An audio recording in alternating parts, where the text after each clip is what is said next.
This 17 News at Noon podcast is brought to you by Clinica Sierra Vista.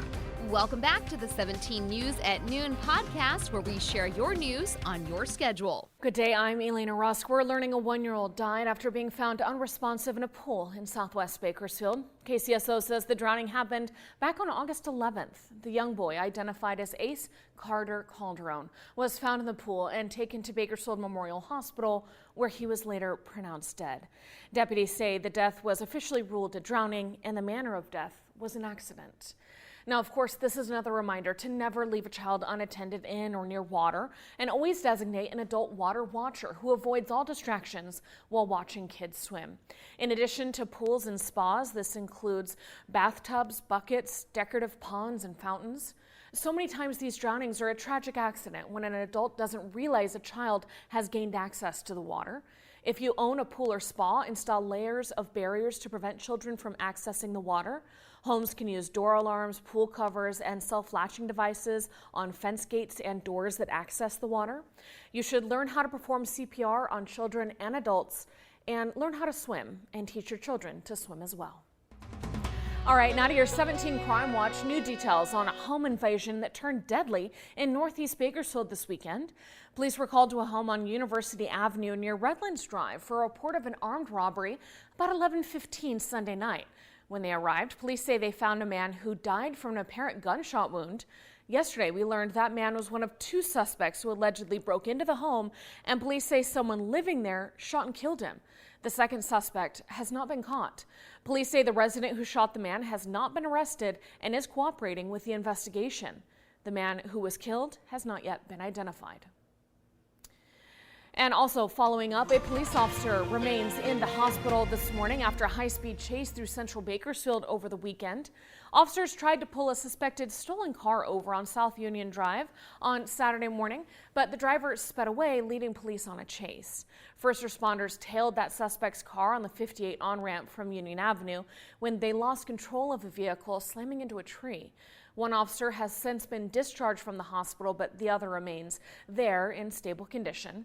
California Highway Patrol officers found the suspected stolen car abandoned and that driver still on the run. Well, now, of course, the sheriff's office continuing to try to answer one question with very little information. Who placed a counterfeit pill containing fentanyl in a fast food burrito of a 9-year-old Bakersfield girl? Unfortunately, it looks like the investigation has now gone cold. It happened back on June 25th when food purchased from Del Taco on Merle Haggard Drive was taken back to a home, and deputies received a report of a pill found stuck to the outside of the burrito. The reporting party said the pill was found after a child had bitten into the food. Medical aid responded and cleared the child at the home. The pill was seized and submitted to the Kern County Crime Lab for testing, where it was confirmed as containing fentanyl, the deadly synthetic opioid. Today, the Kern County Sheriff's Office told 17 News, quote, "Detectives have exhausted all leads. The case will remain inactive until pertinent information is discovered or relayed to the Sheriff's Office. There was insufficient evidence to make any arrests." They went on to say, "We would like to reiterate that the pill did not come from Del Taco or any of their employees. That is certain." Well, now to your 17 Court Watch. The woman suspected of running an unlicensed pet boarding business at 3 Bakersfield home, leaving several animals dead, has pleaded not guilty to her charges. 22-year-old Annie Schreiber was in court yesterday. Earlier this week, Bakersfield police say they discovered 29 dogs and 3 cats suffering from neglect and 11 dead dogs across 3 homes linked to her.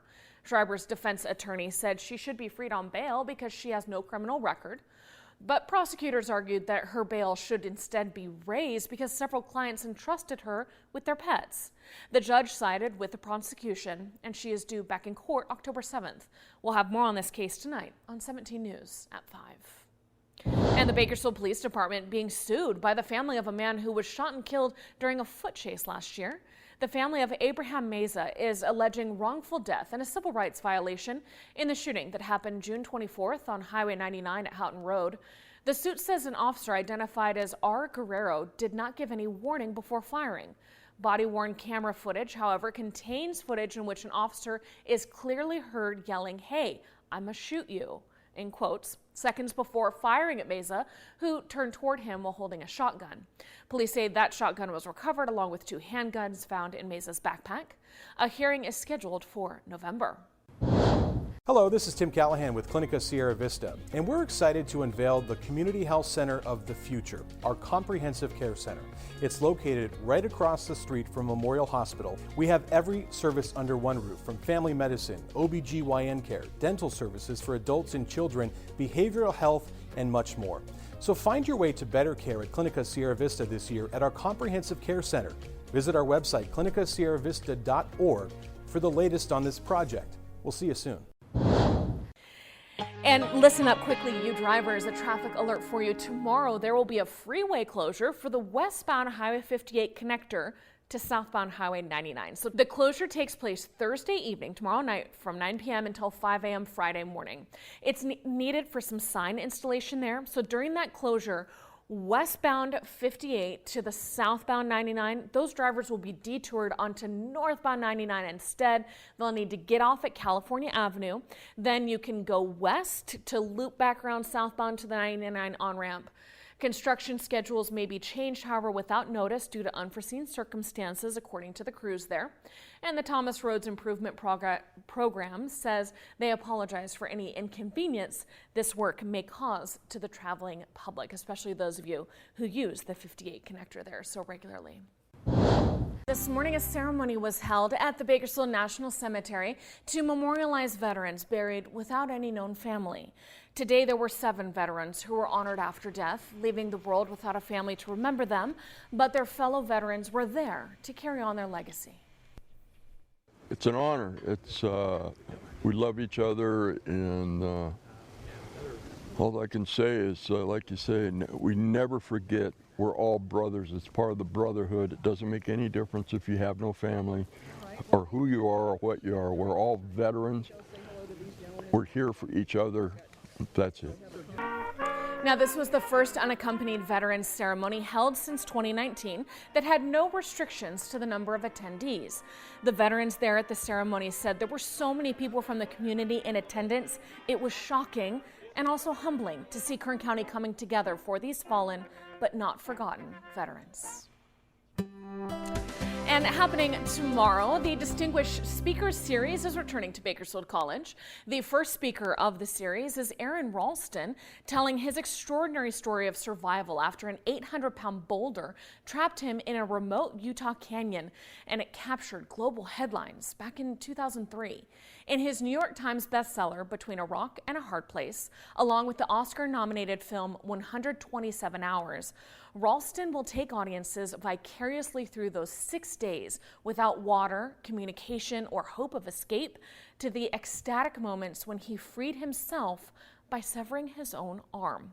Now, a screening of the 127 Hours movie will take place this evening at 6 p.m. at BC's Levon Center, and then Ralston will speak tomorrow at 2 p.m. at the Levon Center and at 7 p.m. at the Indoor Theater. These presentations are free and open to the public. You can see the list of the 9 other distinguished speakers coming to BC through 2023 on our website, kget.com.